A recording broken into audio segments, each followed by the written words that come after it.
할렐루야, 반갑습니다. 성결가족 여러분 주의 이름으로 축복합니다.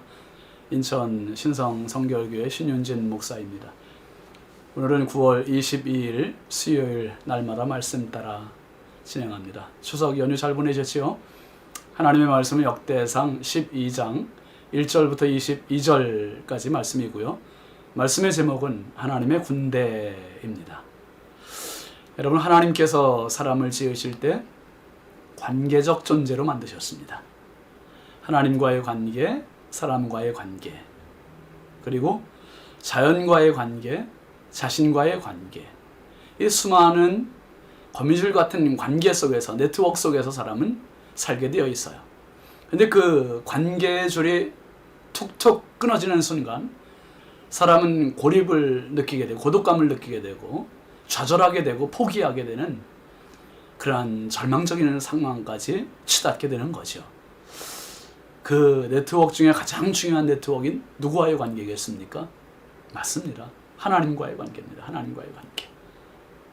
여러분, 오늘 말씀을 보면 다윗이 이제 사울의 추적을 받아서 도망가는 입장입니다. 늘 쫓기는 입장.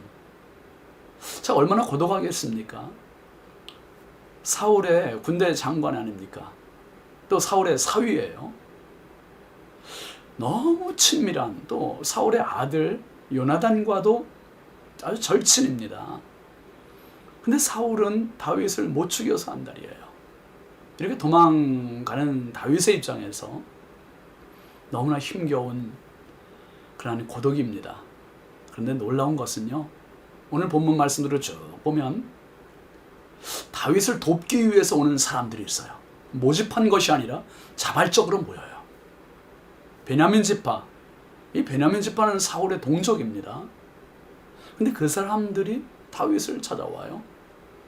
그리고 갓 지파, 유다 지파, 므낫세 지파, 이 여러 지파 사람들이 다윗을 돕겠다고 모여옵니다. 다윗이 묻지요. 너희들이 진정 나를 위하는 것이 맞느냐? 그러니까 성령에 충만한 한 사람, 아마세라고 하는 사람이 다윗에게 이야기하는 겁니다. 우리는 당신을 돕기 위해서 왔고 이것은 하나님께서 당신의 도움이 되신 것입니다. 이 18절 말씀에 그렇게 얘기해요. 하나님께서 당신을 도우시는 것입니다. 여러분, 얼마나 귀한 말씀입니까? 오늘 하나님의 도우심의 은혜가 있길 주의 이름으로 축원합니다. 여러분, 이스라엘의 지명 중에 마하나임이라고 하는 지명을 여러 번 들어보셨죠? 창세기 32장에 처음 나오는 지명인데요. 다윗이 이제 20년 외삼촌 겸 장인의 집에 있다가 거기서 이제 집으로 귀향하는 걸음입니다. 근데 너무 힘겨운 걸음이에요. 왜요? 형 에서를 만나야 되잖아요. 근데 에서를 만나기 전에 하나님의 사자들이 그를 마주해 줍니다. 하나님의 사자. 그래서 야곱이 그곳을 마하나임이라고 불러요. 하나님의 군대. 여러분, 세상의 모든 네트워크가 다 끊겨도요, 하나님의 군대가 내 편이면 됩니다. 예수님의 제자들이 그랬고 초대교회가 그랬고 교회가 지금까지 그렇게 왔습니다. 코로나 때문에 얼마나 힘듭니까? 그러나 하나님의 군대가 우리와 함께하면 이 어려움이 극복되는 것이고 예배의 현장이 살아나는 겁니다.